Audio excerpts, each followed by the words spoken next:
சேயோன் கல்வி நிலையம் சார்பாக அனைவருக்கும் வணக்கம். ஆலப்போரான் தமிழ்ங்கிற பேரில் டெஸ்ட் பேஜ் ஓடிக்கிறதுக்கு இன்னைக்கு 8வது டெஸ்ட்டுக்கான கேள்வி பதில் எழுதியிருப்பீங்க. அதற்கான விடைகளை பார்ப்போம். ஃபர்ஸ்ட் இந்த 8வது டெஸ்ட்டில் என்னென்ன டாபிக் கொடுத்துருக்காங்கன்னு ஒரு மறுபடியும் மாற்றுறோம். 19 மற்றும் 20ஆம் நூற்றாண்டுகளில் தமிழ்நாட்டின் சமூக அரசியல் இயக்கங்களின் பரிணாம வளர்ச்சி, அதுபோக நீதி கட்சி 30 கேள்விகள் கொடுத்துருக்கோம். ஒவ்வொரு கேள்விகளுக்கான விடையும் பார்க்க ஆரம்பிப்போம். ஓகே, முதல் கேள்வி, 1919 இந்திய அரசாங்க சட்டத்தை இறுதி செய்வதற்காக அமைக்கப்பட்ட கூட்டு தேர்வு குழுவில் நீதி கட்சி சார்பாக பங்கேற்றவர்கள் யார்? அது பிரிட்டிஷ் கவர்மெண்ட் 1919 அரசாங்க சட்டத்தை நடைமுறைப்படுத்தி எலெக்ஷன் வைக்க செய்ய ஒரு கூட்டு தேர்வு குழு வச்சிருப்பாங்க. அது நீதி கட்சி சார்பாகவும் இன்னும் நிறைய மெம்பர்ஸ் சார்பாகவும் நிறைய பங்கேற்றிருப்பாங்க. நீதி கட்சி சார்பாக இருந்த குழுவில் பங்கேற்ற குழுவில் சரியானவங்க யாருன்னு கேட்டிருக்காங்க. இதுக்கு ஆன்சர் எதுனா ஃபர்ஸ்ட் 3 பேர், ஆற்காடு ராமசாமி, கூர்ம வெங்கட ரெட்டி, கோகோ அப்பாராவ். இவங்களும் இது போக துளசிராம், இந்த 4 பேர் தான் நீதி கட்சி சார்பாக இந்த கூட்டு தேர்வு குழு பங்கேற்றிருப்பாங்க. ராமலிங்கரும் பங்கேற்றிருப்பாரு இந்த கூட்டு தேர்வுக்குள்ள. ஆனா நீதி கட்சி சார்பாக பங்கேற்க மாட்டாரு. அவர் அகில இந்திய நில சுதந்திரர்கள் சங்கம் மற்றும் சென்னை மாகாண ஜமீன்தார்கள் சங்கம் அந்த அமைப்பின் கீழே ஒரு மெம்பரா ராமராயலிங்கர், அதாவது ராமலிங்கர்னா உங்களுக்கு ஏற்கனவே தெரியும், பனகலரசர், ஒன் ஆஃப் த நீதி கட்சியோட முதலமைச்சராக இருந்தவர். ஸோ அவர் அகில இந்திய நில சுதந்திரர்கள் சங்கம் சார்பாகவும் சென்னை மாகாண ஜமீன்தார்கள் சமூகம் சார்பாகவும் பங்கேற்றிருப்பாரு. ஸோ நீதி கட்சி சார்பாகனா முதல் 3 பேர் மட்டும்தான், ஆற்காடு ராமசாமி, கூர்ம வெங்கட ரெட்டி, கோகோ அப்பாராவ், அவர் கூட சேர்ந்து துளசிராம். ஸோ சரியான விடை ஏ. ஸோ இது குரூப் 1 இப்போ லாஸ்டாக முடிஞ்ச குரூப் 1 கேள்வி கொஸ்டினில் கேட்ட கேள்வி. ஓகேவா? ஸோ அங்கே அடுத்த கொஸ்டின் போவோம். 2வது கேள்வி, அதாவது இணைகளை ஆராயன்னு சொல்லியிருக்காங்க. ஸோ 2 நூல் கொடுத்துருக்காங்க, அதை எழுதியவர்கள் பற்றி கொடுத்துருக்காங்க. சரியா பொருந்திருக்கா அதான் கேள்வி. தென்னிந்திய பிரபலங்கள் சங்கரன் நாயர், திராவிட பிரபலங்கள் KM பாலசுப்ரமணி. ஸோ இது 2மே தவறு. தென்னிந்திய பிரபலங்கள்னா KM பாலசுப்ரமணியும், திராவிட பிரபலங்கள்னா சங்கரன் நாயர். ஓகேவா? ஸோ திராவிட பிரபலங்கள் நூல் எழுதியவர் யாருன்னு கேட்டீங்கன்னா சங்கரன் நாயர்.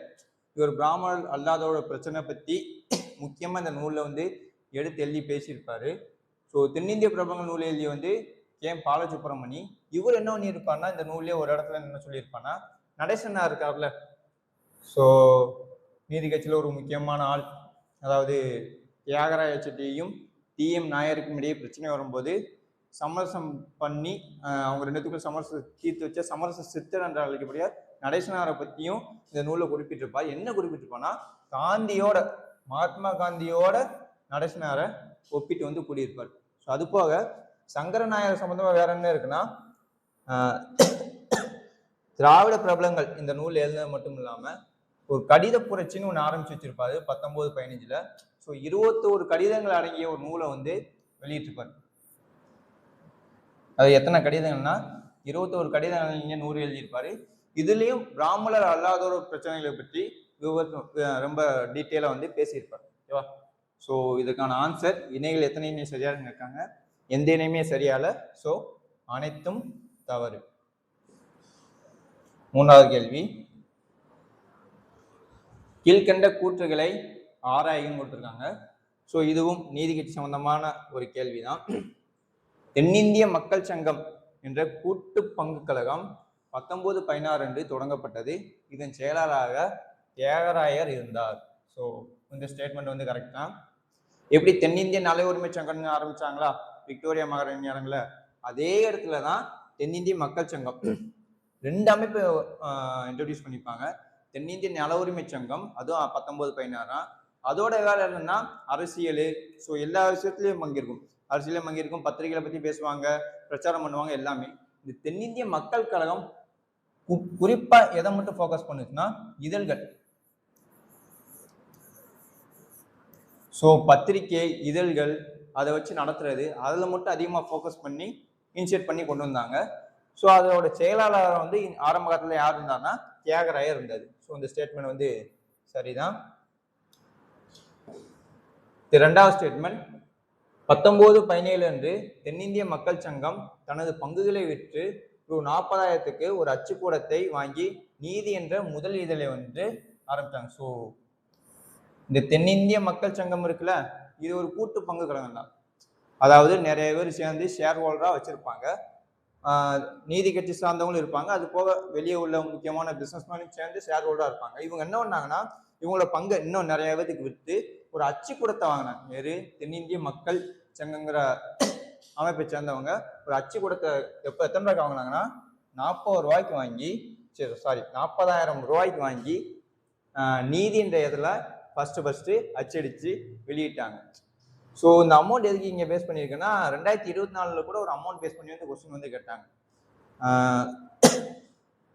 அதாவது சுதேசி நாவாய் சங்கம் அப்படின்னு வஉசி ஆரம்பிச்சாரா, அதுக்கு எத்தனை பேர் ஷேர் ஹோல்டரா இருந்தாங்க, எவ்வளோ அமௌண்ட்டுங்கிற மாதிரி கேட்டாங்க. அதில் கூட 2024 கொஸ்டின் வந்து 10 லட்சம் ரூபாய்க்கு வந்து ஆரம்பிச்சிருப்பார், அப்படித்தானே. ஸோ 25 ரூபாய்க்கு ஒவ்வொரு ஷேரை விற்று 40,000 பேர்கிட்ட வந்து விற்றுருப்பார். ஸோ இந்த கேள்வியை வந்து 2024 குரூப் 4லயே வந்து கேட்டாங்க. ஸோ அது ரிலேட்டடான கொஸ்டினாக இருக்கனால ஸோ இதையும் வந்து கேட்க வந்து வாய்ப்பு இருக்கு. ஓகேவா. இப்படி இந்த 10 லட்சம் ரூபாய் எவ்வளோ ரூபாய்க்கு வந்து சுதேசி நாவாய் சங்கத்தை ஆரம்பிச்சாங்கிற கேள்வி இருந்துச்சுல, ஸோ அதே மாதிரி ரிலேட்டடான ஒரு கேள்வி தான் தென்னிந்திய மக்கள் சங்கம் முதல் அச்சுக்கூடத்தை கரெக்டாக பார்க்கும்போதுனா நீதி கட்சி ஆரம்பிச்ச அச்சுக்கூடம்னே சொல்லலாம். ஸோ 40,000 ரூபாய்க்கு அவங்க முதல் அச்சுக்கூடத்தை வந்து ஆரம்பிச்சிருக்காங்க. ஓகேவா. ஃபர்ஸ்ட் அச்சுக்கூடத்தை ஆரம்பிச்சு என்ன இதில் ஸ்டார்ட் பண்ணியிருக்காங்கன்னா ஜஸ்டிஸ், ரொம்ப ஃபேமஸான ஜஸ்டிஸ் நீதிங்கிற இதில் தான் ஆரம்பிச்சிருக்காங்க. ஓகேவா. இந்த ஜஸ்டிஸ் இதழ், இந்த நீதிங்கிற இதழோட கௌரவ பதிப்பாளரா TM நாயர் இருந்தாரு. ஸோ இந்த ஸ்டேட்மெண்ட் கரெக்டா. அதே மாதிரி MS பூர்ணலிங்கம் இவர் வந்து துணை பதிப்பாளராக இருந்தார். இது நீதிங்கிற இதழுக்கு மட்டும். இந்த ஸ்டேட்மெண்ட் கரெக்டா. ஸோ அதே மாதிரி 4வது ஸ்டேட்மெண்ட், பக்தவச்சலம் திராவிடங்கிற இதுல வந்து பதிப்பாளராக இருந்தாரு, ஃபர்ஸ்ட் பதிப்பாளராக இருந்தாரு. அதே மாதிரி பார்த்தசாரதி ஆந்திர பிரகாசிக்கா இந்த தெலுங்கு இதழில் பதிப்பாளராக இருந்தார். ஸோ இதெல்லாம் ஃபர்ஸ்ட் அவங்க பதிப்பாளராக இருந்திருப்பாங்களே, ஃபர்ஸ்ட் அந்த இதெல்லாம் ஆரம்பிச்சு முதல் பதிப்பாளராக இருந்து தலைமை தாங்கியிருப்பாங்களே. ஸோ அப்படி பார்க்கும்போது நீதியிலிருந்து ஸோ நீதிக்கு ஆரம்பிக்கும் போது TM நாயர், MS பூர்ணலிங்கமும், திராவிடங்கிற தமிழ் இதழுக்கு வந்து பக்தவச்சலமும், ஆந்திர பிரதேச இதழுக்கு வந்து பார்த்தசாரதியும் முதல் பதிப்பாளராக இருந்திருப்பாங்க. ஸோ ஒரு டிஃப்ரெண்டான கொஸ்டின் கேட்க வந்து வாய்ப்பு இருக்கு. ஸோ இதில் உள்ள எல்லா ஸ்டேட்மெண்ட் கரெக்ட் அப்படித்தானே. 1 correct, 2 correct, 3 correct, 4 correct. So answer வந்து அனைத்தும் சரி. அடுத்த கேள்வி போவோம். ஸோ நிகழ்வுகளை காலவரிசைப்படுத்துக அப்படின்னு வந்து சொல்லியிருக்காங்க.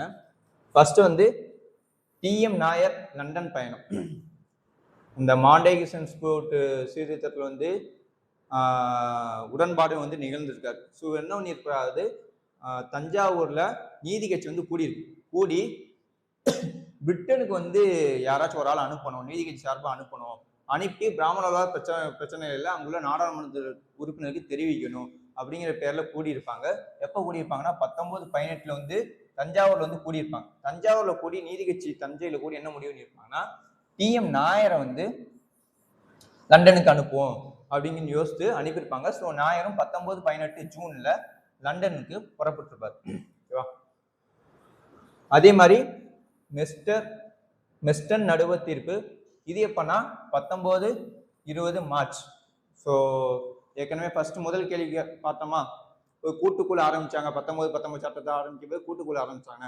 இந்த கூட்டுக்குழு வச்சு ஒரு தீர்மானம் வந்து கொண்டு வந்திருப்பாங்க. ஸோ நிறைய பேர்ட்ட கலந்து வச்சுட்டு நிறைய சங்கத்தோட உறுப்பினர் ஆராய்ச்சி கலந்து வச்சுட்டு ஸோ பிராமணர்களுக்கும் பிராமணர் அல்லாதவர்களே ஒரு வைக்கணும், ஒரு சமரச முடிவு வந்து கொண்டு வந்து இருப்பாங்க.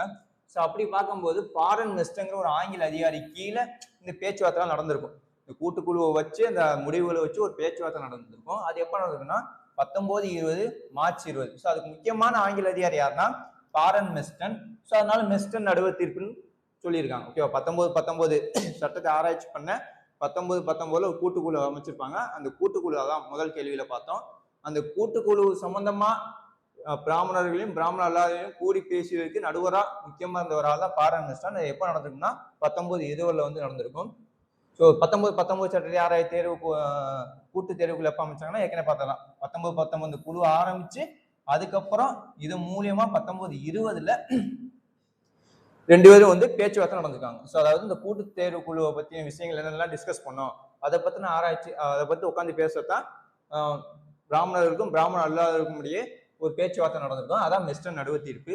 நடுவில் உட்காந்து தீர்ப்பு அதாவது பஞ்சாயத்து பண்ண வச்சார் யாரா இருப்பான்னா பாரன் மெஸ்டன். ஸோ அவர் பேர் வந்து இருக்கும். ஸோ அது போக அதுக்கப்புறம் ஒத்துழையாமை இயக்கம். ஸோ ஒத்துழையாமை இயக்கம் ஏற்கனவே நம்மளுக்கு தெரியும் 1920 ஒரு புக்கில் வந்து ஆகஸ்ட் 1ன்னு இருக்கும், ஒரு புக்கில் வந்து ஆகஸ்ட் 21ன்னு இருக்கும். ஸோ ஏதாச்சும் ஒன்று வந்து எடுத்துக்கலாம். ஸோ அப்படி பார்க்கும்போது காலவரிசை பற்றி பார்க்கும்போது ஃபர்ஸ்ட் டிஎம் நாயர் அதான் முதலாவது. இது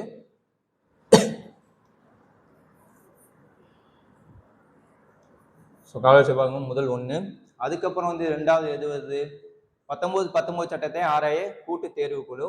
ஸோ 3. அதுக்கப்புறம் மெஸ்டன் நடுவர் தீர்ப்பு 2. அதுக்கப்புறம் ஒத்துழையாமை இயக்கம் 4. ஸோ இதுக்கான டிஎம் நாயர் 18. அதுக்கப்புறம் கூட்டு தேர்வுக்குழு 3வது ஸ்டேட்மெண்ட்டாக இருக்கு 19. அதுக்கப்புறம் தேர்வுக்குழு வச்சு சமரசம் பண்ணதுக்கு மெஸ்டன் நடுவர் தீர்ப்பு. அதுக்கப்புறம் லாஸ்ட்ல தான் ஒத்துழையாமை இருக்கும். So answer 1, 3, 2, 4 option C. Right. அடுத்த கேள்வி பார்ப்போம்.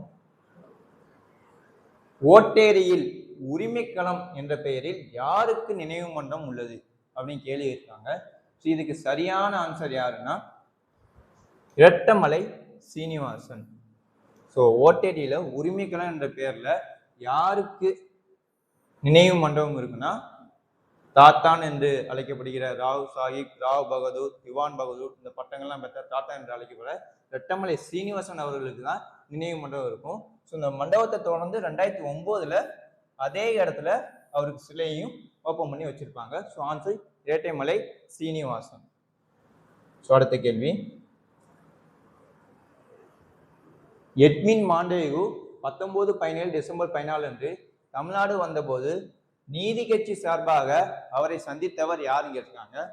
ஸோ நீதி கட்சி சார்பாக நிறைய அமைப்பை சார்ந்தவங்க வந்து போய் சந்திச்சிருப்பாங்க. எதுக்குன்னா எங்களுக்கு இது மாதிரி கொடுங்க செய்யுங்க. ஏன்னா 19 எட்வின் மாண்டேகு சீரியத்தை வரப்போது அதை பேஸ் பண்ணி 19 எலெக்ஷன் வருது.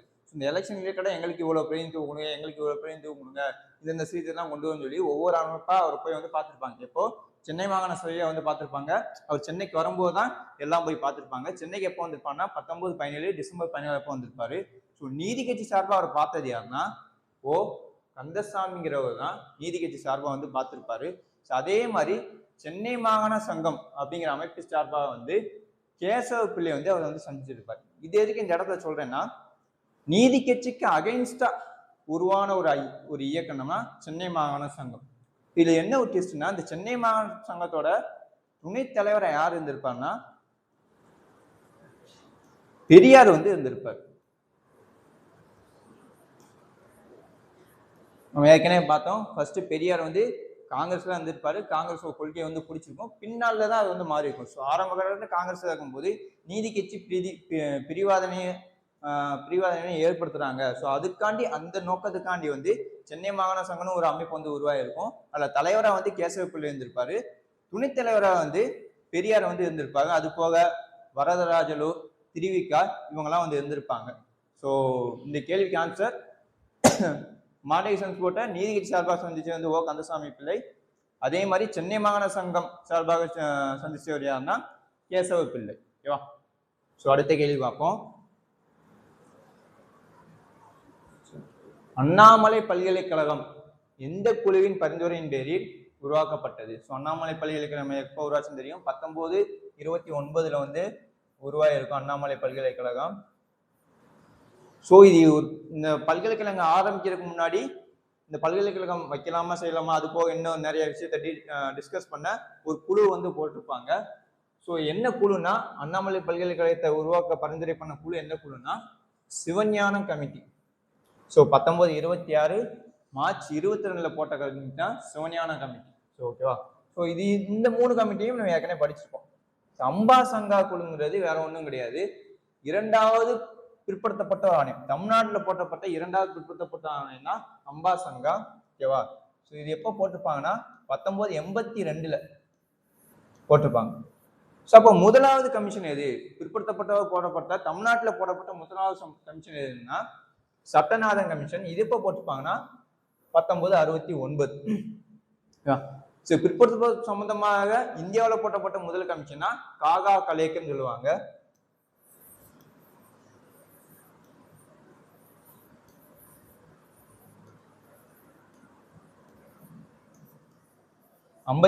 வந்து போட்டிருப்பாங்க. இது முதல் கமிஷன். இரண்டாவது கமிஷன் எப்ப போட்டிருப்பாங்கன்னா பிபி மண்டல் கமிஷன்.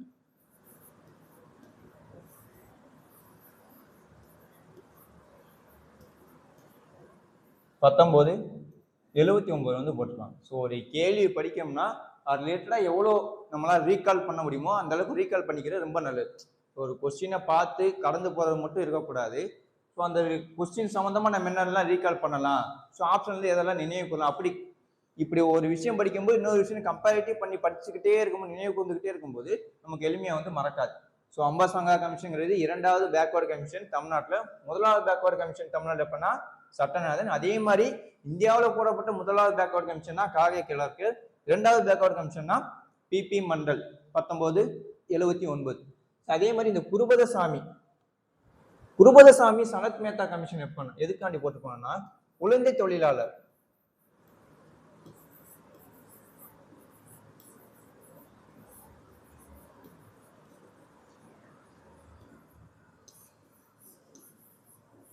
குழந்தை தொழிலாளர் ஒழிப்பு சட்டம் 1986 கொண்டு வந்திருப்பாங்களே. ஸோ இந்த 1986 குழந்தை தொழிலாளர் ஒழிப்பு சட்டம் எந்த கமிஷனை பேஸ் பண்ணி போட்டிருப்பாங்கன்னா குருபதசாமி கமிஷனை பேஸ் பண்ணியும் சனத் மேத்தா கமிஷனை பேஸ் பண்ணியும் போட்டிருப்பாங்க.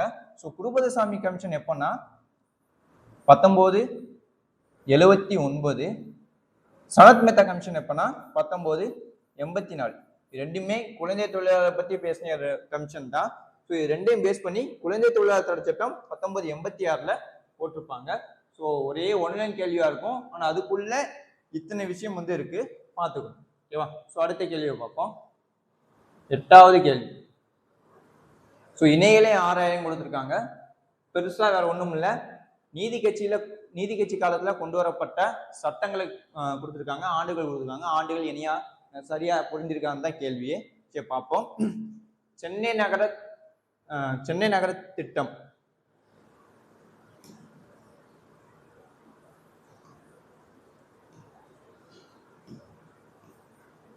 சென்னை நகர திட்டம் 1920. ஸோ 1920 தான் சென்னை நகர திட்ட சட்டம் கொண்டு வந்திருப்பாங்க. சரிதான். சென்னை மாநில தொழிற்சாலைகளுக்கு உதவ சட்டம். இது ப்ரீவியஸ்ல கேட்ட கொஸ்டின். ப்ரீவியஸ் டிஎன்பிசில வந்து கேட்ட கொஸ்டின் 1922 கொண்டு வந்திருக்கான்னு போட்டுருக்காங்க. ஸோ இதுவும் சரிதான். இந்து சமய அறக்கட்டளை சட்ட மசோதா. ஸோ சட்டம்னா 1926 சொல்லுவாங்க, ஆனா மசோதாங்கிறது 1922 கொண்டு வந்துட்டாங்க. சட்டத்திலே கான்ட்ரவர்சி இருக்கும், 1925 சொல்லுவாங்க, 1926 சொல்லுவாங்க. ஆனா மசோதா எப்ப கொண்டு வந்தாங்கன்னா 1922 டிசம்பர்லயே வந்து நீதி கட்சி சார்பா வந்து கொண்டு வந்திருப்பாங்க. ஸோ இதுவும் சரிதான். ஸோ அதே மாதிரி ஆந்திர பல்கலைக்கழக சட்டம் எப்ப கொண்டு வந்தாங்கன்னா 1925. அதை பேஸ் பண்ணி ஆந்திரா பல்கலைக்கழகம் 1926 கொண்டு வந்திருப்பாங்க. ஸோ எல்லா இணைகளும் சரியாக குறைந்திருக்கு. ஸோ 4 இணைகளும் சரி. அடுத்த கேள்வி பார்ப்போம். மறைமலை அடிகள் பற்றிய தவறான கூற்றை கண்டறிய அப்படிங்கிறதுக்காங்க. ஸோ ஒவ்வொரு கூற்றா பார்ப்போம். தமிழ் மொழியியல் தூய்மைவாதத்தின் தந்தை என்று அழைக்கப்படுபவர் மறைமலை அடிகள் தான். ஸோ இந்த ஸ்டேட்மெண்ட் வந்து சரி. இளைஞராக இருந்தபோது சித்தாந்த தீபிகா என்னும் பத்திரிகையில் பணிபுரிந்தார். இந்த ஸ்டேட்மெண்ட்டும் சரிதான். அதுக்கப்புறம் ஞான சாகரம் என்னும் தன்னுடைய பத்திரிகையை வந்து அறிவு கடல் என பேர் மாற்றம் பண்ணியிருப்பாரு. ஸோ இதுவும் சரிதான். வடமொழி பேரை வந்து தமிழ்ல வந்து மொழிபெயர்த்திருப்பாரு. இதுவும் சரிதான். அதுக்கப்புறம் விகோ சூரிய நாராயண சாஸ்திரி என்னும் பெயரை வந்து மறைமலை அடிகள் என்று தமிழில் வந்து மொழிபெயர்ப்பு செஞ்சிருப்பார். ஸோ இது வந்து தவறு. இவரோட மறைமலையடியோட இயற்பெயர் என்னவா இருந்திருக்குன்னா வேதாச்சலம். அதைத்தான் மறைமலையடிகள்னு தமிழ்ல மொழிபெயர்த்திருப்பாரு. ஸோ இப்போ வீக்க சூரியநாராயண சாஸ்திரம் நம்மளுக்கு ஏற்கனவே தெரிஞ்சவர் தான், பரிதிமார் கலைஞர். ஸோ அவரோட இயற்பெயர் வந்து வீக்க சூரிய நாராயண சாஸ்திரி. அதை வந்து தமிழ் படுத்தி வந்து பதிமார் கலைஞர் மாற்றிருப்பாரு. ஸோ வீக்க சூரியநாராயண சாஸ்திரினா பதிமார் கலைஞர், வேதாச்சலம்னா மறைமலையடி. ஓகேவா? ஸோ தவறான ஸ்டேட்மெண்ட் பார்க்கும்போது ஆப்ஷன் டி. சரி, அடுத்த கேள்வி போவோம். இந்திய சட்டமன்ற வரலாற்றில் முதலாக நம்பிக்கையில்லா தீர்மானம் எப்போது கொண்டு வரப்பட்டது அப்படின்னு கேள்வி கேட்டிருக்காங்க. ஸோ இந்த கேள்வி இப்போ இந்த இடத்துல எதுக்காண்டி வந்துச்சுன்னா, ஸோ இப்போ நடந்த அரசியல் காலகட்டத்தில் பார்க்கும்போது வந்து தொங்கு சட்டசபா வரலாம், இல்லாட்டும் நம்பிக்கையில்லா தீர்மானம் வரலாம். ஸோ அது மாதிரி கான்ட்ரவர்சியா போயிருக்கும்போது ஸோ நீதி கட்சி சார்பாக எப்போ கொண்டு வந்திருப்பாங்க அப்படின்னு பார்க்கும்போதுனா 1923 நவம்பர் 27 சிஆர் ரெட்டி, அதாவது ஐக்கிய தேசிய கட்சி சார்ந்த சிஆர் ரெட்டிங்கிறது தான் நீதி கட்சி எதிராக ஃபர்ஸ்டா நம்பிக்கையில்லா தீர்மானம் வந்து கொண்டு வந்திருப்பாரு. ஸோ இந்த நம்பிக்கையில்லா தீர்மானம் இந்திய சட்டமன்ற வரலாற்றில் முதலா கொண்டு வரப்பட்ட நம்பிக்கையில்லா தீர்மானம். ஓகேவா? அதை கொண்டு வந்து சிஆர் ரெட்டி, ஐக்கிய தேசிய கட்சியை சேர்ந்தவர். ஸோ சிஆர் ரெட்டினா வேற யாருமே கிடையாது. இவர் நீதி கட்சியிலே ஒரு சில பிரிவு வந்து தனியா விலகி இருக்கும். அதாவது பனங்கலரசருக்கு எதிராக வந்து தியாகராயர் வந்து தன்னிச்சையா வந்து செயல்படுறாரு, யார் பேச்சையும் கேட்க மாட்டேங்காரு, ஆந்திரா அதாவது தெலுங்குல உள்ள ஆதிக்கம் வந்து நீதி கட்சியில வந்து அதிகமா இருக்கு, தமிழ் அமைச்சர்கள் வந்து யாருமே இடம்பெறல. ஸோ இப்படிங்க அதிருப்தினால தமிழ்நாடை சேர்ந்தவர்கள் வந்து தனியா நீதி கட்சியில் உள்ள தமிழ்நாடை சேர்ந்தவர்கள் மட்டும் தனியா ஒரு அமைக்க ஆரம்பிச்சிருப்பாங்க. அதான் ஐக்கிய தேசிய கட்சி. இதுல யாரெல்லாம் இருப்பாங்கன்னா சிஆர் ரெட்டி இருப்பாரு, நடேசனா இருப்பாரு, ராமலிங்கம் இருப்பாரு, சுப்புராயன் இருப்பாரு. ஸோ இவங்கெல்லாம் இருப்பாங்க. ஸோ இவங்கெல்லாம் சேர்ந்து ஐக்கிய தேசிய கட்சி ஆரம்பிச்சிருப்பாங்க. இந்த ஐக்கிய தேசிய கட்சி தான் நீதி கட்சி சார்பாக முதலா நம்பிக்கையில்லா தீர்மானம் கொண்டு வந்தாங்க. ஸோ கரெக்டா பார்க்கும்போது இன்னொரு நீதி கட்சி தான். ஓகேவா? ஸோ அது அப்படி பார்க்கும்போது ஸோ இது ரிலேட்டடான இன்னொரு கேள்வி கேட்கேன், கமெண்ட் பண்ணுங்க.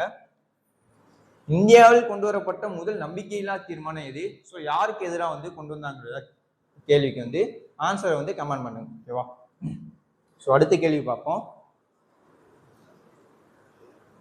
கீழ்கண்டவற்றுள் எவை வைகுண்ட சாமிகளின் வாழ்க்கை வரலாற்று பற்றிய நூலாகும்? ஸோ இதுக்கு சரியான ஆன்சர் வந்து அகில திரட்டு அம்மானை. ஸோ இது எழுதியவர் வந்து ராமகோபால். ஸோ வைகுண்ட சாமிகளோட சுயசரிதை அவரே எழுதியிருக்க மாட்டாரு, அவரோட சீடரான ராமகோபால் வந்து வைகுண்ட சாமிகளை பத்தி அவரோட வாழ்க்கை வரலாறு பற்றி அகில திரட்டு அம்மானைங்கிற பேர்ல வந்து எழுதியிருப்பாரு. ஸோ ஆன்சர் வந்து பாம்பே.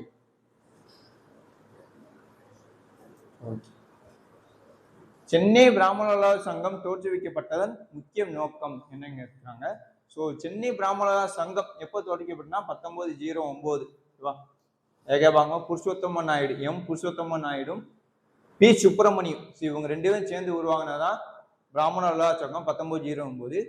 இந்த சங்கத்தோட முக்கியமான நோக்கம் என்னன்னு கேட்டீங்கன்னா பிராமணர் அல்லாதவருக்கு கல்வியை பரப்புவதுதான் இது அமைப்போட முக்கிய நோக்கம். ஸோ ஆன்சர் வந்து சி. அடுத்த கேள்வி, நடேசனார் பற்றிய கூற்றுகளை வந்து ஆராய்க அப்படின்னு வந்து கேட்டிருக்காங்க. ஸோ ஃபர்ஸ்ட் ஸ்டேட்மெண்ட் வந்து பிரதிநிதித்துவம் இல்லையே வரியிலே என்று சென்னை சட்டமன்றத்தில் உறுதிப்படக்கூடியவர். ஸோ ரொம்ப ஃபேமஸான கோட்டு. பிரதிநிதித்துவம் இல்லைன்னா, பிரதிநிதித்துவம் கொடுக்கலன்னா உங்களுக்கு வரி கொடுக்க முடியாது அப்படின்னு ஆணித்தனமா சொன்னவர் யாருன்னா நம்ம நடேசனார் தான். ஸோ அந்த ஸ்டேட்மெண்ட் வந்து சரி. ஸோ இரண்டாவது ஸ்டேட்மெண்ட், நடேசனார் நடவடிக்கையின் விளைவாக நீதி கட்சி அரசியல் அமைப்பினர் அமைச்சரவையினர் என்று இரு பிரிவுகளாக பிரிஞ்சுன்னா இந்த ஸ்டேட்மெண்ட்டும் சரிதான். அதாவது அரசியலமைப்பினரும் அமைச்சரவையினரும் ரெண்டு அங்கமா வந்து பிரிஞ்சிருப்பாங்க. எப்படி அங்க மேல காங்கிரஸ்ல வந்து சிஆர் தாஸ் தலைமையிலையும் ஒரு கட்சி உருவாகி இருக்குமா, சுயராட்சிய கட்சி வந்து உருவாகி இருக்குமா. ஸோ அதே மாதிரி இங்கேயும் அரசியலமைப்பின அமைச்சரவைங்கிற மாதிரி நடேசனார் செயல்கள்னால வந்து நீதி கட்சி வந்து ரெண்டா வந்து பிளவுபட்டிருக்கும். ஸோ இதுல நடேசனார் அமைச்சரவை பிரிவின் தலைவராக இருந்திருப்பார். ஸோ இது வந்து தப்பு. அமைச்சரவை பிரிவின் தலைவராக இருந்திருக்க மாட்டாரு, அரசியலமைப்பு பிரிவின் தலைவராக வந்து இருந்திருப்பாரு. ஸோ ரெண்டாவது ஸ்டேட்மெண்ட் வந்து தப்பு. ஓகே, பிரிவுக்கு காரணம் இதுதான். ஆனா எந்த அமைப்போட தலைவராக இருந்திருப்பான்னா அரசியலமைப்பினர் அப்படிங்கிற பிரிவோட தலைவராக வந்து இருந்திருப்பார். ஓகேவா? மூணாவது ஸ்டேட்மெண்ட், 1927 கோவையில் நடைபெற்ற பிராமண மாநாட்டில் இவ்விரு பிரிவில் ஏற்பட்ட கருத்து மோதலால் நீதி கட்சி வந்து பிளவு ஏற்பட்டது. ஸோ நீதி கட்சியும் ரெண்டாவது பிளவு ஏற்பட்டிருக்கு. எப்பன்னா 1927. எதனாலன்னா இந்த ரெண்டு அமைப்பு உருவாச்சுல, அமைப்பு அமைச்சரவை, இந்த ரெண்டு இதுக்குள்ள கிளாஸ் ஆகி 1927 கோவையில் நடைபெற்ற பிராமணர் அல்லாத ஒரு மாநாட்டில், ஸோ கோவையில் நடைபெற்ற பிராமணர் அல்லாத மாநாட்டில் ரெண்டு கட்சி வந்து பிளவு ஏற்பட்டுச்சு. அது முக்கிய காரணம் யாருன்னா நடேசனார் தான். ஸோ இந்த ஸ்டேட்மெண்ட் சரிதான். நாலாவது ஸ்டேட்மெண்ட், 1929 நடைபெற்ற நீதி கட்சி மாநாட்டுக்கு தலைமை தாங்கினார். ஸோ 1929 நடைபெற்ற நீதி கட்சி மாநாட்டுக்கு தலைமை தாங்கியது யாருன்னா நடேசனார் தான். ஸோ இரண்டாவது ஸ்டேட்மெண்ட் மட்டும் சரி. அப்படின்னா 1, 3, 4 சரி. ஆப்ஷன் பாம்பே. சரியான குற்றை கண்டறியும் கேட்டுருக்காங்க. ஆப்ஷன் பாம்பே. இன்னொன்று, ஒரு கொஸ்டின் படித்தோம்னு வச்சுக்கோங்களேன், ஒரு கேள்வியை வாசிக்கிங்கன்னா இந்த புள்ளி ஆரம்பிக்கிறா ஃபைனலுக்கு அப்புறம் இந்த ஃபைனல் ஆரம்பிக்கிறா, இங்கே ஆரம்பிச்சு ரீட் பண்ணி இங்கே ஒரு புள்ளி இருக்கா சங்கரனார். ஸோ இந்த எண்டு வரைக்கும், இந்த எண்டுலேருந்து இந்த எண்டு வரைக்கும் தெளிவாக கேள்வியை ரீட் பண்ணதுக்கு அப்புறம் தான் நம்ம ஆன்சரை பிடிக்க போகணும். ஸோ அவசரப்பட்டு ஒரு லைன் என்ன பார்த்தீங்கன்னா ஏதாச்சும் கேர்லெஸ் மிஸ்டேக் பண்ணிடுவீங்க. ஸோ இதுக்கு முன்னாடி நானும் டெஸ்ட்டுகளை அதாவது குரூப் 4 குரூப் 2 தேர்வுகள்லாம் பண்ணி ஒரு சில மதிப்பெண்லாம் இறந்துருக்கும். 1-2 மதிப்பெண்ங்கிறது நம்மளுக்கு ரொம்ப வேல்யூபுளானது. ஸோ அந்த மாதிரி மிஸ்டேக்லாம் பண்ணாதீங்க. அந்த மிஸ்டேக்கை குறைக்கணும்னா ஸ்டார்டிங்லேருந்து எண்டிங் வரைக்கும் கொஸ்டினை ரீட் பண்ணி, அதாவது ஆப்ஷனோட ரீட் பண்ணி அதுக்கப்புறம் தான் நம்ம வந்து ஆன்சர் வந்து போடணும். ஸோ இந்த ஒரு பழக்கத்தை வந்து பழகிக்கும். ஓகே, 17ஆவது கேள்வி பார்ப்போம்.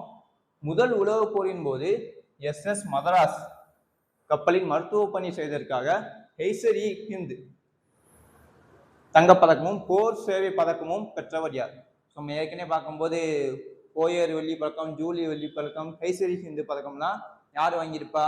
காந்தி அவர்கள் வாங்கியிருப்பாங்க. இந்த போரில் ஹெல்ப் பண்ணி, ஜூலு போரில் ஹெல்ப் பண்ணி, போயர் போரில் ஹெல்ப் பண்ணி எல்லாம் காந்திக்கு பிரிட்டிஷ் அவங்க கொடுத்தான்னு பார்த்துருக்கோம். அதே மாதிரி முதல் உலக போர்ல SS மதராஸ்ங்கிற கப்பலில் வேலை பார்த்து, அதாவது மருத்துவ பண்ணி வேலை பார்த்து, அதுக்காண்டி ஒருத்தவர் வந்து ஹெய்சரி ஹிந்தி பதக்கமும் போர் சேவை பதக்கமும் வாங்கியிருப்பார். ஸோ கொஞ்சம் டிஃப்ரெண்ட்டான ஒரு கேள்வியாக வந்துருக்கு. ஸோ இது வரைக்கும் காந்தியை மட்டும் பார்த்துருந்தோம், குறிப்பாக அந்த பிரிட்டிஷ் போருக்கு ஹெல்ப் பண்ணதில்ல. ஸோ அதே மாதிரி சென்னை மாவட்டம் ஒருத்தர் ஹெல்ப் பண்ணியிருக்காரு. அது யாருன்னா TM Nair. So SS Madras கப்பலில் ஹெய்சரி ஹிந்தி பதக்கமும் போர் சேவை பதக்கமா SS மதராஸ் கப்பலில் மருத்துவ பணி செஞ்சு ஹெய்சரி ஹிந்து பதக்கமும் போர் சேவை பதக்கமும் பிரிட்டிஷ் கவர்மெண்டால் வாங்கப்பட்டவர் யாருன்னா TM நாயர் அவர்கள். ஓகேவா? ஸோ அடுத்த கேள்வி போவோம். ஸோ இணையங்களே ஆராய்க. இது வேற ஒன்றும் இல்லை, அதாவது இதழ்கள், அதாவது பத்திரிகை, அதோட ஆசிரியர் யாரு ஸ்டார்ட் பண்ணி வச்சாங்கிற மாதிரி கொடுத்துருக்காங்க. ஸோ எத்தனை இணைகள் வந்து சரியா இருக்குன்னு பார்ப்போம்.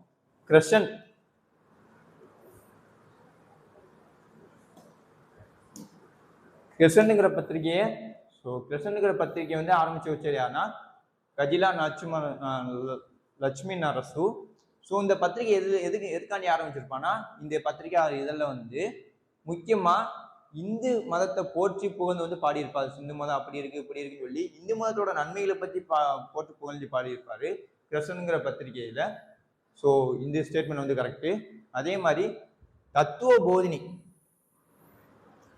போதினி இதழ் யாருன்னா காசி விஸ்வநாதர் தான். இந்த காசி விஸ்வநாதர் யாருன்னா பிரம்ம சமாஜம் இருக்குல்ல, 1828 ராஜாராம் மோகன் ஆரம்பிச்சால, அந்த பிரம்ம சமாஜோட தமிழ்நாட்டோட ஒரு ஆதரவாளர் தான், பிரம்ம சமாஜ தமிழ்நாட்டு ஆதரவாளர் தான் காசி விஸ்வநாதர். அவர் தத்துவ போதினிங்கிற இதில் வந்து ஆரம்பிச்சிருப்பாரு. கைம்பெண்ணோட திருமணத்துக்காண்டியும் அவங்க கல்விக்காண்டியும் அதை பற்றின டீட்டெயில்லாம் இந்த இதில் வந்து தெளிவாக வந்து விவரிச்சு வந்து பரப்புனாரு. ஸோ இந்த ஸ்டேட்மெண்ட்டும் இந்த இணையும் வந்து சரி. அதுக்கப்புறம் நியூ ஏஜ் உதயசூரியன், நியூ ஏஜ் வெங்கடராயலு உதயசூரியன் அன்னிபெசன்ட் கொடுத்துருக்காங்க. இது தப்பு. ஸோ ரெண்டுமே தவறு. நியூ ஏஜ் யாருன்னா அது அன்னிபெசன்ட், உதயசூரியன் யாருன்னா அது வெங்கடாச்சாரியர். ஸோ எத்தனை எண்ணங்கள் சரியா இருக்குன்னா 2 எண்ணங்கள் தான் சரியா இருக்கு. ஸோ ஆன்சர் வந்து பாம்பே. ஓகேவா? இந்த உதயசூரியன் இதழும் ஸோ இந்து மதத்தை பற்றி தான் அதிகமாக சொல்லியிருப்பாங்க. அது போக என்ன பண்ணியிருப்பான்னா கச்சவாசியும் புகழ் மட்டும் பாடியிருப்பாரு, இந்து மதம் அப்படி இருக்குன்னு பாடியிருப்பாரு. இதுல இருந்து சொல்லியிருப்பான்னா சீர்திருத்தங்கள்லாம் கொண்டு இருப்பாரு. விதவை மறுமணம் பண்றது, தாழ்த்தப்பட்ட சமமா பார்க்கணும், சமபந்தி முறை. ஸோ இதுலெல்லாம் எடுத்து அதிகமாக சொல்லியிருப்பாரு உதயசூரியங்கிற இதில் வெங்கடாராயர். ஸோ இணைகள் 2 இணைகள் தான் சரியா இருக்கு. பிரசண்டும் தத்துவ போதியும் தான் சரியா இருக்கு. ஸோ ஆன்சர் வந்து பாம்பே. ஸோ தமிழ்தாய் வாழ்த்து பாடல் எந்த நூலில் இடம்பெற்று உள்ளது?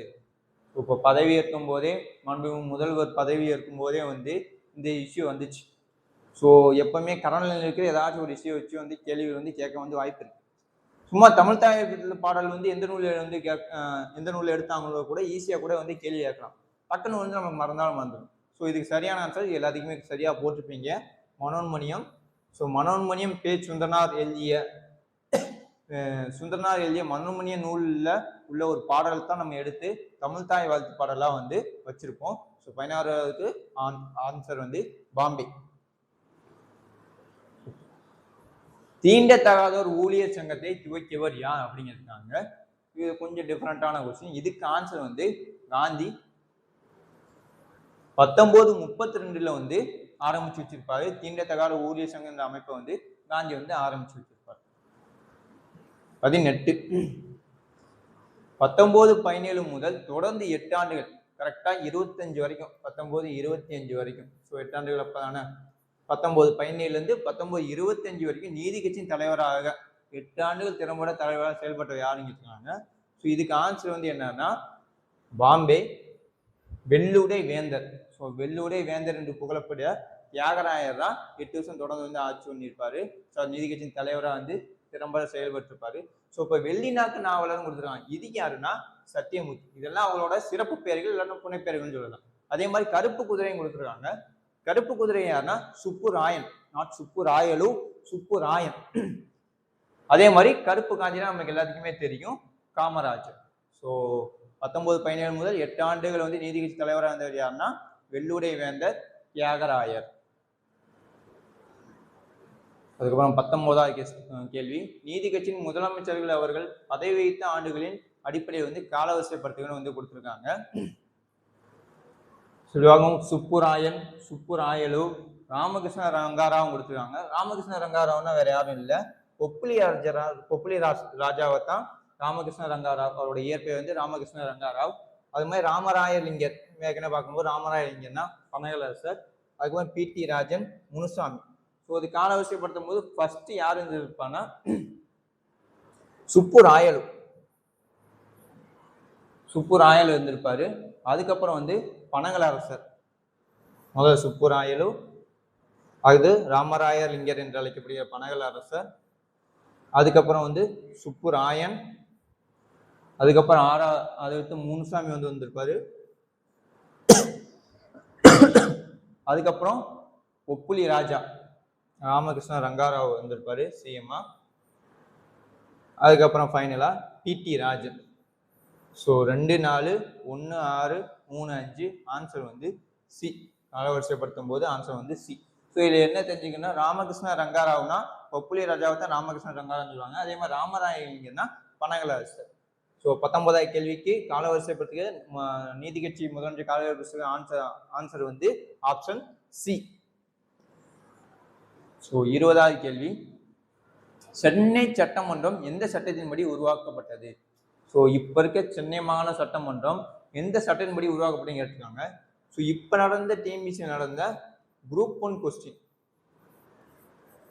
லாஸ்ட் நடந்த குரூப் 1ல, ஸோ அதில் கேட்ட கேள்வினா இதுக்கு சரியான ஆன்சர் எதுனா 1861 இந்திய கவுன்சில் சட்டம். வா.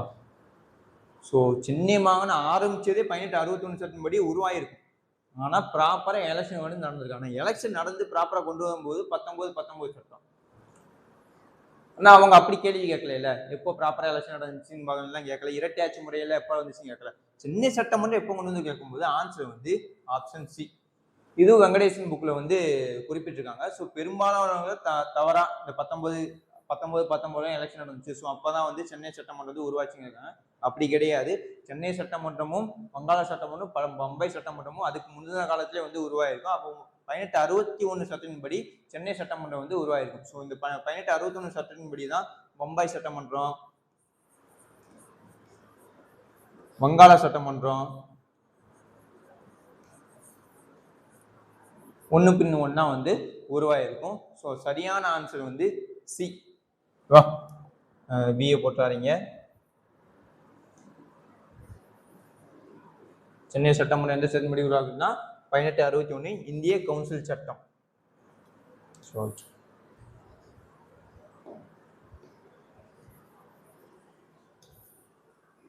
அடுத்த கேள்வி பார்ப்போம். 21வது கேள்வி. கீழ்கண்ட கூற்றுகளை வந்து ஆராயி அப்படின்னு இருக்காங்க.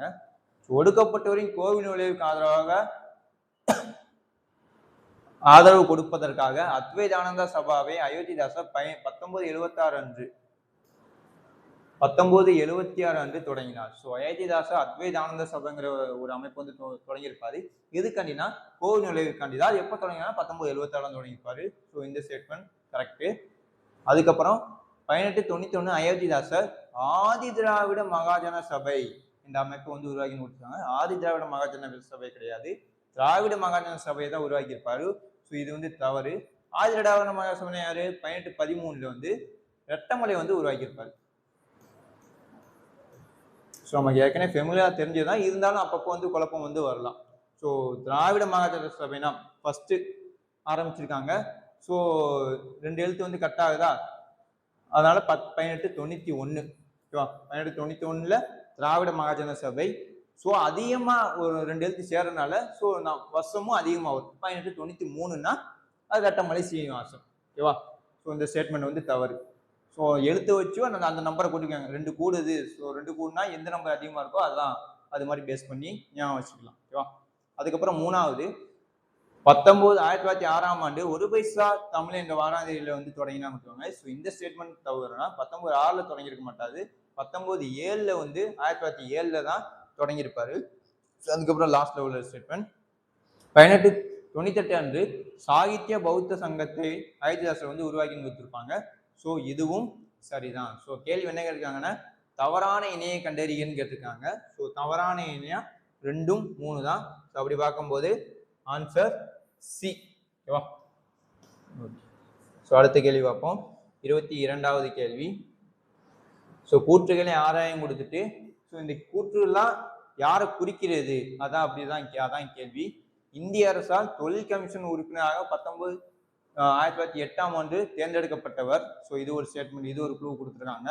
அதுக்கப்புறம் 1907 சித்தூரில் நடைபெற்ற ஆந்திராவில் சித்தூரில் நடைபெற்ற மாவட்ட காங்கிரஸ் கூட்டத்திற்கு தலைமை தாங்கினார். இது ஒரு ஸ்டேட்மெண்ட். 1907 சித்தூரில் நடைபெற்ற மாவட்ட காங்கிரஸ் தலைமை தாங்கியவரும் தொழில் கமிஷன்ல 1908 வந்து உறுப்பினராக இருந்தவர். அது போக தொழிலாளர் பிரச்சனை குறிப்பாக அவர்களின் வேலை நேரத்தை குறைப்பது உள்ளிட்ட பரிந்துரைகள் அடங்கிய அறிக்கைகளை லண்டனில் இருந்த அரசாங்க செயலரிடம் நேரில் சந்தித்து கொடுத்தவர். ஸோ இந்த 3 பாயிண்ட்டுக்கும் உரியவர் யாருன்னு இருக்காங்க. சரியான விடை TM நாயர் தான். ஸோ இந்த 3 ஸ்டேட்மெண்ட்டுக்கும் உரியவர் யாருன்னா TM நாயர். ஸோ ஆன்சர் வந்து பாம்பே. ஸோ அடுத்த கேள்வி. மேற்கத்திய இலக்கிய மாதிரியில் ஆர்வம் கொண்டு 14 வரி செய்யுள் வடிவத்தை தமிழுக்கு அறிமுகம் செய்தவர் யாருன்னு இருக்காங்க. ஸோ இதுக்கு ஆன்சர் வந்து விக்கோ சூரியநாராயண சாஸ்திரி என்று அழைக்கப்பட்ட பரிதிமார் கலைஞர். ஸோ அடுத்த கேள்வி பார்ப்போம். 1923 முதலாக மே தினத்தை மே 1 முதலா மே தினமா கொண்டாடினவர் யாருன்னு கேட்காங்க. 1923 இதுக்கு ஆன்சர் யாருன்னா சிங்கார வேலன். ஸோ ஒரு இதழ் கூட ஆரம்பிச்சிருப்பாரு, தொழிலாளர்.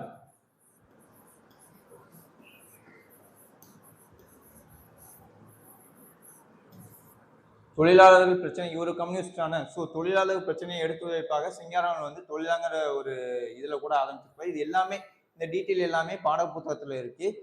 ஸோ இதை வந்து 2024 குரூப் 4ல வந்து கேட்ட கேள்வி. ஸோ தொழிலாளர் இதுல வந்து ஆரம்பிச்சவர் யாரு அப்படிங்கிற மாதிரி கேள்வி கேட்டாங்க. குரூப் 4ல வந்து கேட்ட கேள்வி. ஸோ சில நேரம் ரொம்ப எளிமையான கேள்வி கூட கேட்டுட்டு போவாங்க. ஸோ நம்ம எளிமையானதையும் தெளிவாக ஞாபகம் வச்சுக்கணும். அது போக வெளியே கொஞ்சம் கடினமான கேள்வியும் படிச்சு வச்சுக்கணும். ஸோ 2 இடத்துல நம்ம பேலன்ஸ் பண்ணியிருந்தா தான் நம்ம ஸ்கோர் வந்து மேலே வந்து போகும் ஓகேவா. ஸோ 23ல மே தினத்தை ஃபர்ஸ்ட் கொண்டவர் யாருன்னு கேட்டாங்கன்னா அதுக்கு ஆன்சர் வந்து சிங்கார வேலு. யாருடைய உதவியுடன் இரட்டைமலை சீனிவாசன் சென்னை மாகாண பட்டியலிடப்பட்டோர் கூட்டமைப்பு என்ற அமைப்பை வந்து உருவாக்கினார். ஸோ பாடப்போட்டில் சென்னை மாகாண பட்டியலமைப்பு கூட்டமைப்பு என்ற அமைப்பு உருவாக்கினவர் ஏற்றமலை சீனிவாசன் இருக்கும்.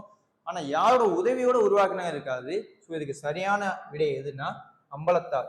ஸோ அம்பலத்தார் என்பவரோட உதவியோட தான் ஏற்றமலை சீனிவாசன் சென்னை மாகாண பட்டியலிடப்பட்ட கூட்டமைப்பு என்ற அமைப்பை வந்து உருவாக்கியிருப்பார். ஸோ அடுத்த கேள்வி போலாம். 26 நீதி கட்சியின் சாதனைகளில் சரியானவற்றை கண்டறிய அப்படின்னு கொடுத்துருக்காங்க. ஸோ என்னென்னலாம் பண்ணியிருக்காங்க பார்ப்போம். 19/21 1921 ஏப்ரல் முதலாம் தேதி சென்னை சட்டமன்ற தீர்மானத்தின்படி சட்டமன்ற தேர்தலில் போட்டியிட பெண்களுக்கு விதிக்கப்பட்டிருந்த தடை நீக்கப்பட்டது. ஸோ எப்போ தீர்மானம் கொண்டு வந்தாங்க, பெண்களும் வந்து அரசியல் வந்து பங்கேற்கலாம் எப்போ தீர்மானம் கொண்டு வந்தாங்கன்னா 19/21 ஏப்ரல் 1 தான் தீர்மானம் வந்து கொண்டு வந்தாங்க. இந்த ஸ்டேட்மெண்ட் சரி. அதுக்கப்புறம் 19/20 உள்ளாட்சி அமைப்புகள் சட்டம். உள்ளாட்சி அமைப்புகள் சட்டம் போட்டிருக்காங்க 19/20 மாவட்டம், தாலுகா மற்றும் பஞ்சாயத்து நிறுவனங்கள் சுயேட்சையாக இயங்கக்கூடிய அதிகாரத்தை பெற்றது. ஸோ 19/20 உள்ளாட்சி அமைப்புகள் சட்டம் கொண்டு வந்து எல்லா அமைப்புகளும் தாலுகா மாவட்டம்லாம் தன்னிச்சை வாங்கி சுதந்திரம் வந்து இயங்கலாம் அப்படிங்கிற மாதிரி கொண்டு வந்திருப்பாங்க. நீதிக்கட்சியில் கொண்டு வந்திருப்பாங்க. 19/20 தான் கொண்டு வந்திருப்பாங்க. ஸோ இந்த ஸ்டேட்மெண்ட்டும் சரியானது. அதே மாதிரி பட்டியல் சமூகத்தினர் இவங்களுக்கெல்லாம் ஆதி திராவிடங்கள் ஒரு அந்தஸ்து கொடுத்து அவங்க பேர் மாற்றம் வந்து பண்ணியிருப்பாங்க. ஸோ இதுவும் சரியானது தான். அதுக்கப்புறம் 19 சென்னை 1000 விளக்கு பகுதியில் வந்து பள்ளிகளுக்கு காலை உணவு திட்டம் அறிமுகப்படுத்தப்பட்டது. ஸோ இந்த ஸ்டேட்மெண்ட்டும் சரி. ஸோ ஆன்சர் வந்து 4மே சரி. 1, 2, 3, 4 இந்த 4மே சரியானது. ஸோ அடுத்த கேள்வி. ஸோ வள்ளலார் பத்தின ஸ்டேட்மெண்ட் வந்து கொடுத்துருக்காங்க. ஸோ ஒவ்வொரு ஸ்டேட்மெண்ட்டாக பார்ப்போம். வள்ளலார் என்று அறியப்பட்ட ராமலிங்க சுவாமிகள் கடலூரில் பிறந்தார் வந்து கொடுத்துருக்காங்க. ஸோ இந்த ஸ்டேட்மெண்ட் வந்து தவறு. ஸோ அவர் எங்கே பிறந்திருப்பாரு, மருதூர்ல தான் வள்ளலார் வந்து பிறந்திருப்பாரு. ஸோ அதுக்கப்புறம் 2வது ஸ்டேட்மெண்ட் அனைத்து மக்களையும் உணவு பசியை தீர்க்க சத்திய தர்மசாலையை கடலூர்ல வந்து நிறுவியிருப்பாரு. 1867 நிறுவியிருப்பாரு. அது சரிதான். கடலூர்ல நிறுவி இருக்க மாட்டாரு. எங்கன்னா வடலூர் சத்திய தர்மசாலையில் அந்த இடத்துல நிறுவியிருப்பாரு. ஸோ இந்த ஸ்டேட்மெண்ட்டும் தவறுதான். இவர் பாடிய பாடல்கள் திருவருப்பா என்று தொகுக்கப்பட்டது. இதில் 5818 பாடல்கள் உள்ளன. ஸோ இந்த ஸ்டேட்மெண்ட் சரிதான். இவர் பாடல்கள் எல்லாத்தையும் தொகுத்து திருவருப்பான்னு ஆக்கியிருப்பாங்க. அது எவ்வளவு பாடல்கள் இருக்குன்னா 58 பாடல்கள் வந்து இருக்கும். ஸோ இது சைவர்களை வந்து பழமையான சைவர்களை வந்து பாதிக்குது, அட்டாக் பண்ற மாதிரி இருக்கு. இந்த திருவருப்பா பாடல்கள் இருக்கிறதுனால சைவர்கள் என்ன செஞ்சிருப்பாங்க, இது திருவருப்பா கிடையாது மருட்பா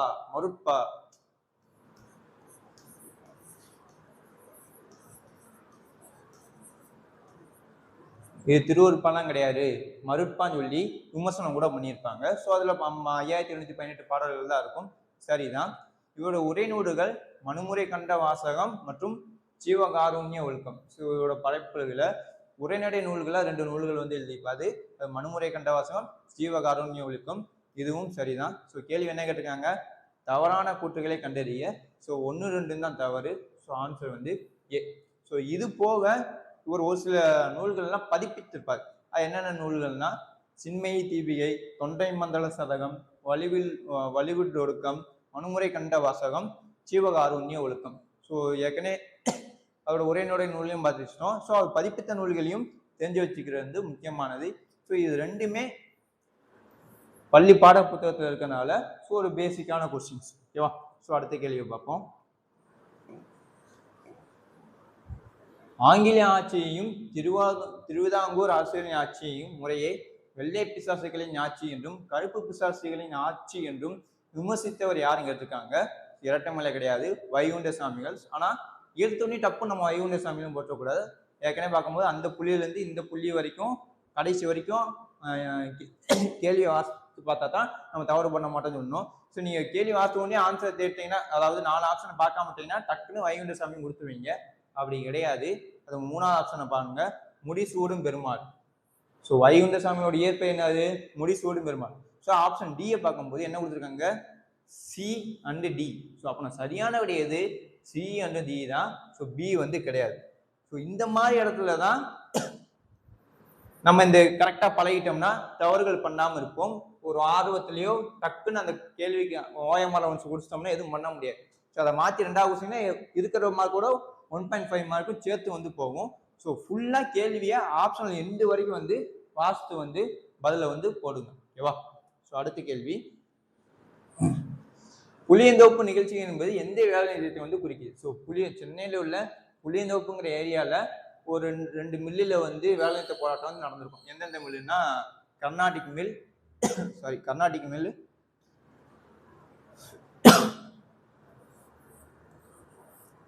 கர்நாடிக் மில்லையும் பக்கிங்காம் மில்லையும் வந்து வேலை நிறுத்தம் வந்து நடந்திருக்கும். ஸோ இந்த வேலை நிறுத்தத்தை எப்படி அழைப்பாங்கன்னா பி அண்ட் சி வேலை நிறுத்தம். புளியந்தோப்புங்கிற இடத்துல இந்த 2 ஏரியாவில் வந்து ஸோ இந்த 2 மில்லில் வந்து வேலை நிறுத்தம் வந்து நடந்திருக்கும்.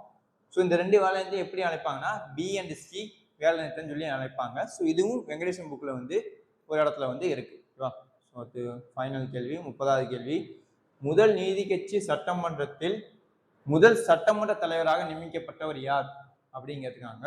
ஸோ இதுக்கு வந்து யாருன்னா ராஜகோபாலாச்சாரி. நம்ம ராஜாஜி கிடையாது, இது பெருங்காவலூர் ராஜகோபாலாச்சாரின்னு சொல்லப்படுற ராஜகோபாலாச்சாரி. ஸோ நம்ம சாணக்கியர் என்று அழைக்கப்படுற தமிழ் மாநில காங்கிரஸ் தலைவராக அந்த முதலமைச்சராக இருந்த காங்கிரஸோட முதலமைச்சராக இருந்த ராஜாஜி கிடையாது, இது பெருங்காவலூர் ராஜாஜி.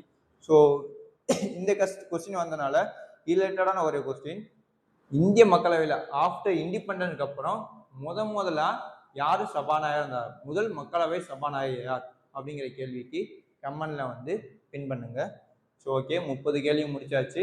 இந்த 30 கேள்விகளும் எப்படி இருந்துச்சு, நீங்க எவ்வளவு பண்ணீங்கிறது கமெண்ட் பண்ணுங்க. ஸோ கொஸ்டின் எப்படி இருந்துச்சு, ஸோ எது மாற்றம் பண்ணணுமா, ஸோ உங்களுக்கு எளிமையாக புரியுற மாதிரி இருந்துச்சாங்கிறது, எது குறைகள் நிறைகள் இருந்தாலும் கமெண்ட் பண்ணுங்க.